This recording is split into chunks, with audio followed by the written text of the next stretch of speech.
94 mati, 70 tercedera dan ratusan lain masih lagi hilang. Itu merupakan latest update terhadap kebakaran yang berlaku dekat Hong Kong kemarin. Polis dah menahan 3 orang termasuk director dan juga consulting engineer yang terlibat dalam maintenance bangunan kerana kecuaian yang berlaku. Walau bagaimanapun, nasi telah menjadi bubur sebab 7 blok apartmen yang terletak di Wang Food Court di Tai Po, Hong Kong yang menempatkan hampir 5,000 rumah penduduk tempatan dekat sana telah hangus terbakar. Namun persoalannya, kenapa bangunan construction site di sana menggunakan bamboo scaffolding ataupun perancah yang diperbuat daripada buluh yang dikatakan penyebab kebakaran dalam proses pembinaan di sana. Amalan menggunakan perancah daripada buluh sebenarnya bermula daripada zaman dinasti Qing lagi dan ia merupakan satu industri tradisi.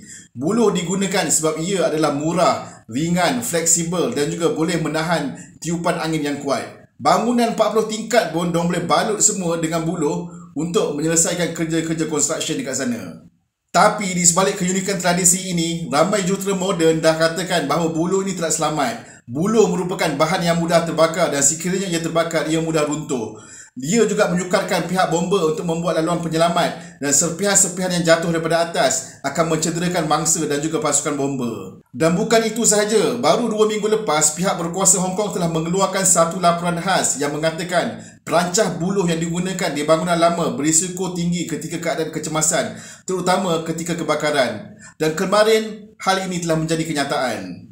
Ironinya, amalan yang dikatakan turun-temurun ini telah menjadi penyebab kepada kelewatan pihak bomba menyelamat mangsa yang terperangkap di dalam kebakaran yang berlaku tempoh hari. Persoalannya, adakah selepas insiden ini, kerajaan Hong Kong masih mahu mengekalkan tradisi menggunakan perancah buluh atau mereka akan menggunakan perancah yang diperbuat daripada besi bagi tujuan keselamatan rakyat?